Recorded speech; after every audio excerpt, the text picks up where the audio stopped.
to go to presumably collect evidence from on North America, right? I'll go do it. Yeah. I mean, you have like a month dedicated. That's not part of your month-long trip. Oh, no. North Carolina is not part of this travel. You can do that. Right. From That'll be my traveling to, part of that is the traveling to, okay, I don't have an Apple. Just scroll down on the So you see the left. bottom left, that little, the next button to the right. This one? Yep. Okay, thank you. I was trying to get back there. So let me be straightforward. I guess this is just, of course, as you know, Michelle, just in the effort to be kind of analytically helpful and Yes. right. I'm confused as to how temporality matters into the case construction, right? Like if the North American case is centuries later than the other two cases. I think you're separating two things that I connect. I think causation matters, and that if it had not been for the construction of race in Spain and Portugal and the discovery of the Americas and the ensuing slave trade to the Americas, we would not have the concepts of race in North America. And I can focus on the first couple hundred years. I can limit it to 1500 to 1700. Doesn't matter, but I'll be looking at law. I'll be looking at social construction as well in both those cases. And I think it matters to make the connection, not to separate them, because for me, a lot of scholars separate it. But I think that North America's race is the effect of race in Spain and Portugal. And so I know temporally the time spans are different, but I guess I look at it in like physics, like a series circuit. Right. Like if you break a circuit, the electricity is not going to go through everywhere. And it's as important to understand the connection between the beginning in this series as it is the end of the series. Right. What do you anticipate to find in the intersectional piece? Oh, actually that was very interesting when I was doing my thesis. I was quite surprised at the amount of, or the lack of study on intersectionality when we put race and gender together. And there were very few scholars that studied race in Spain and Portugal, but of the few, not a single one looked at the discussion or analyzed race from a gender perspective. And so one of the things I found in the literature review that I was doing was that the experiences of Black women seemed to be extremely different from the experiences of Spanish women, so much so that Black women were considered like automatic prostitutes in the way that they were treated. And so I found that treatment different, and that the Black males didn't have that same sexualized experience as Black females had. Also with childbearing and mothering, I see some examples of that. I don't know how much of that I'll find. I don't know how much of a voice that the women will have, because again, mostly men are writing. Any type of census in terms of Yes. tracking them and tracking multiracial? Yes, I know there is an extended period of time where history is lost, where the documentation is lost, kind of like Georgia when they lost our codes in Georgia because of the fire. So Paper sons. we have that in both Spain and Portugal. So there will be some periods, some documents I won't have access to, but they had a process of tracking what was happening in their societies over time that I plan to use. I have a follow-up to that. I mean, your intersectionality is focusing on race and gender. I just speculate that religion may also be an axis of stratification that might be relevant. I maybe going there might be taking on too much, right? It would be interesting. I would be interested. I encourage you to potentially to keep an eye out to see whether that is another. I don't know. We'd have to debate. I mean, is this another thing you want to add? I tend to want to shrink. It's one of the sub-questions. The transition. Right, that's sure. The other from Christianity. Actually, that for me is. Well, if you see it from but your intersectionality presentation was not represented there in the presentation. So, I mean, you might want to consider how intersectionality is related to religion as well. Actually, in the research that I've done so far in preparing for this, one of the things that I found quite interesting is that there were groups of Africans that ended up in Spain who were already Christian. And there were those in Spain and Portugal who would convert, so they would convert to Christianity. And I haven't read enough about it to make any true analysis of it yet, but it appeared that conversion, or for blackness anyway, Christianity didn't remove them from that oppression of race. So even as Christians, they were still treated differently. At one point, one of the things I was reading was their burials. I thought that was very, very interesting for me when I was reading about how black Christian bodies would just be disposed of out in the streets. They didn't have places to bury their bodies, and so I thought that was quite interesting. So it didn't appear yet that being Christian barred them from the oppression of At all. being African. Not yet, but again, I've Right, not read right. enough to really make any significant analysis yet. Then you wonder what is the motivation to convert, right? Well, that's interesting because I had always thought that once you Unless converted, it's forced conversion. then you gained your freedom, because that was what was a major argument by Christians. And so I had always thought that Africans, once they realized that, were probably converting in large numbers. But then during this reading, I realized that even when they converted, they were still treated much differently than other Christians. And so that was quite interesting. Can you talk about evidence a little more in terms of the primary evidence that you aim to analyze to construct each case? I think a great deal of the primary evidence is going to come from my critical race theoretical analysis in papal bulls, or and what these would be like laws, right, where the Pope himself had that kind of legal power. And so looking at treaties like the Treaty of Tordesillas and the treaties in the relationship between the Spanish and the Portuguese in relationship to how they were conducting business and treating people of Africa, I consider that a great deal of the primary data that I'll be looking at. Much of the primary data will consist of that 200-year span of time with the legal analysis that focuses on the significance of the treaties that were written between the two nations, as well as the papal bulls. So many. Not the only primary. Right. Most So many things were written in that 200-year span of time, in even one nation state, right? To say nothing of two, or even given maybe the third case. How do you know that a document you see should not be considered in your analysis?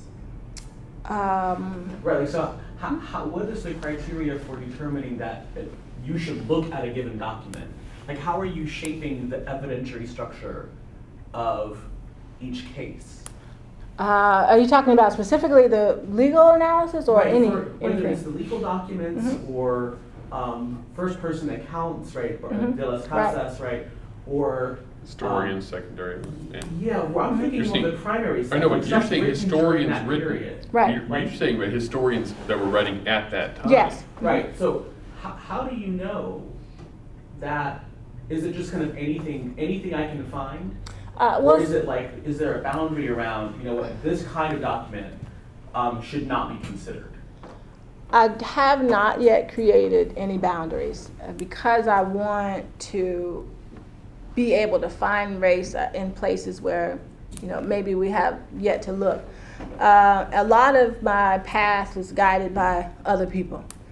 So a lot of the path that I plan to go or look for documents is from what other people have studied, but a lot of the people that have done the studies aren't concentrating on the processes of race or the development of race in nations. And so I don't really want to put a boundary on what I find because and it's kind of like how when I'm looking at how someone translated a document, one of the key concerns for me in a lot of documents that are going to be in Portuguese and Spain is how somebody's going to translate race. You know, that's a problem for me because some people are going to translate race different ways. Right. Right. And this raises an important question. Mhm. If the primary documents that you find are not translated into English, Mhm. Are you going to be able to manage that? Yes, actually that's something that I am preparing for. I believe there's a significant number of documents that are going to be written in Portuguese and in Spanish. And I have solicited translators. I have a Spanish translator, not yet Portuguese, but I will find one. And so I, But I guess all this said, to be clear about what my concern is, it's about the scope of the data collection, right? You're talking about what could be an exceptionally large kind of universe of evidence that could be considered in the analysis. Almost infinite. Right. I mean, you know, we're talking about a lot of documents, right? And so I worry, especially given your timeline of a year, you know, how you're going to place a boundary around, okay, you know what, this case is done, right? When will you know that you constructed a case to the point where, obviously this happens in, you and Ross will work this out, but like, how do you know when you're in the Schomburg Center, you know what, I think Portugal is done, right? Like, is there a boundary, I mean, so I think that maybe, you know, thinking about, and in the proposal, there's no sense of like how many documents you are even conceivable, right? Like how many could you analyze to construct each case? I don't think there's many primary texts as you might think. That evidence is not that large. Right. So then the evidence. So there's presumably a small set of primary documents, manageable set of primary documents, and a larger set of secondary documents that have been produced by scholars who are, let's say, are using, are operating under certain assumptions about the emergence of race that you are in fact trying to challenge. Yes. So how? I guess my concern is about evidence, right? Generally speaking. I don't think there's as much. I think maybe if it was all secondary, there'd be all this information and I'd never finish. But I'm trying to find and dig up primary data, and so I don't think that putting boundary around that is as significant as putting boundaries around the secondary data that I'll be looking at. Okay. All right. So this strange analogy I have in my head is that you are looking with a flashlight in a dark room and you're shining your light on certain parts of that room. But there's a lot of this room that's dark and you have no idea what's there, right? And so how long do you stay in that room? How long do you look? Where do you look, right? And what do you look at? That's an issue. Now, my concern is that you might look until you find what you're looking for and then decide that you're done, right? Devil's advocate argument here. What if you're wrong, right? You start looking and you're not finding what you think is there, right? What's the disconfirming evidence? At what point would you come to the conclusion, they weren't thinking about race in a way that I thought they were, right? That's an important question because otherwise you just look until you find what you look until you find the things that support your already preconceived notion, right? How do you respond to that? Well, just disconfirming evidence. Well, I actually think not finding is still great. The question I'm asking is how does it exist? And so it's okay if it exists differently. I think there's already enough evidence to say that it was there, race is there. And it might not be the same as the way we see race in North America, and I think that's fine. I think it'll still add to our understanding of race. And so I don't think that it limits. How do you know it's there? I mean, if you haven't, what is your evidence that you're drawing on that leads you to confirm that race is there? Have you already started doing some analysis on this kind of? No, that's just from the literature review. So from the literature review that we put together, particularly from the logs of Christopher Columbus. And so these are people that are already using black and white terms. And so black and white terminology was used. And so I do recognize that. They are referring to people of Africa, no matter where in Africa they're from, as black people, and they begin to refer to themselves as whites. And so that is something that I think the scholars that do study it have recognized exists. And the ways that it'll be different or the same is what I plan to study. And so it's okay in my study if it's different. But then I'll draw amen, why not? Even if it's different, it still matters. And so just understanding how it matters is what I'll focus on. So, one kind of momentary comment. I think that these questions kind of they signal the importance of the work at Enoch. Okay. I think it's and the potential richness that's there. And given the timeline you're working under, I think that the more specificity you can attach to the method and the process of data collection and interpretation that will ensue, I think the better. Okay. Speaking of which, you refer to historical comparative analysis in your presentation and in the proposal as if it's kind of one thing that has three features. Oh, okay. And that the edited volume you cite to kind of ground your approach to method actually features a whole variety of flavors of historical comparative analysis that would lead to different kinds of projects. Right. So if you were to follow flavor A, you get one kind of project, flavor B another. Right. And there are many. And so if you were to justify this project, which in some sense you are, to a historical comparative sociologist, and they'll say, well, you haven't really been specific enough about the specific dimensions of cases you will actually compare. We don't know yet how you're going to craft a narrative, an explanatory narrative that focuses on, let's say, a causal mechanism, right? That across each case. How would you answer detailed questions about method? Like if you were to present this at a conference for historical comparative sociologists. What specific kind of flavor of comparative historical analysis are you going to use? Well, for me, the comparative historical analysis that I want to, and I know there's many different ways, and I don't want to go in a lot of different ways. I wanted to really get at the heart of comparative historical analysis and being able to answer questions about processes that take place over extended period of time with a limited number of cases. And so that's at the heart of what I want to do in the comparative historical analysis.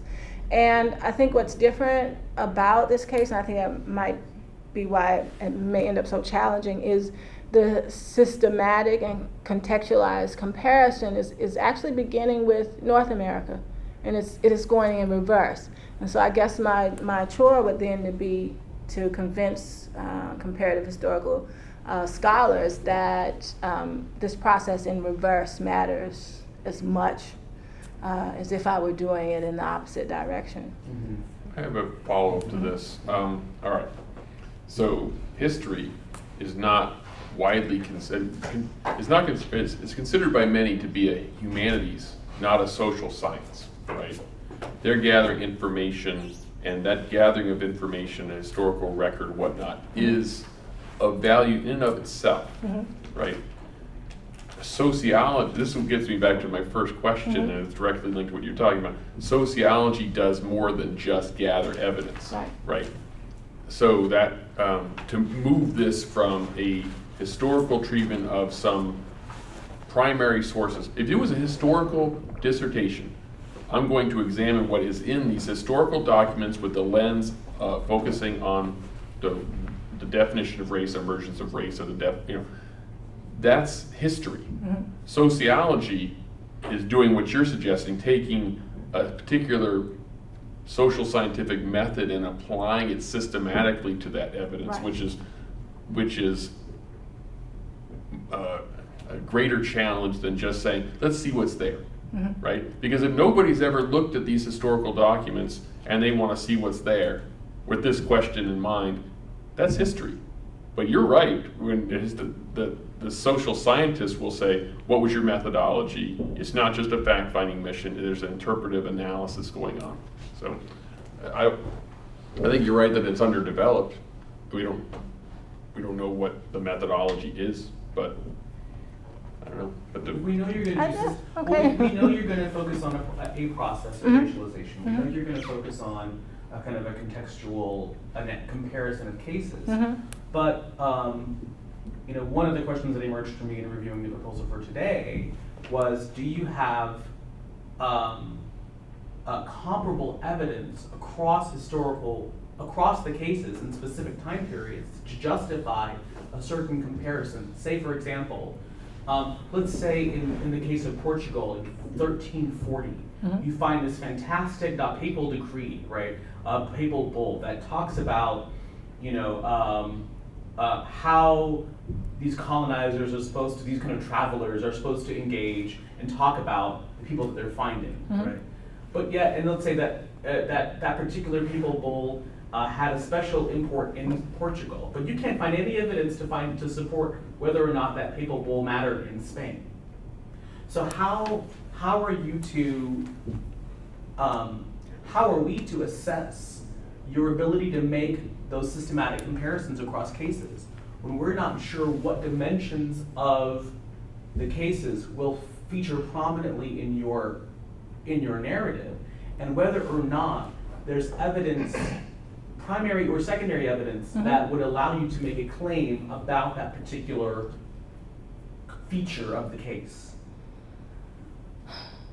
I know this is a complex question, but I'm literally, I mean, I do this kind of work, so I'm totally with you in terms of how you it's not clear to me how you're going to compare the cases, because it's not clear what constitutes. For me, it seems like, you put your finger on an interesting point.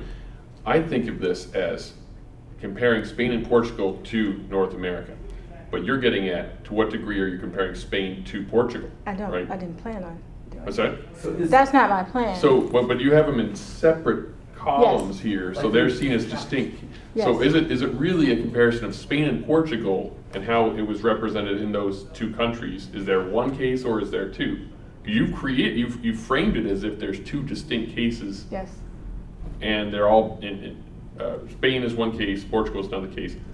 I agree with you. I don't think, or maybe you're talking about how was it done in Spain and Portugal relative to the United States, right?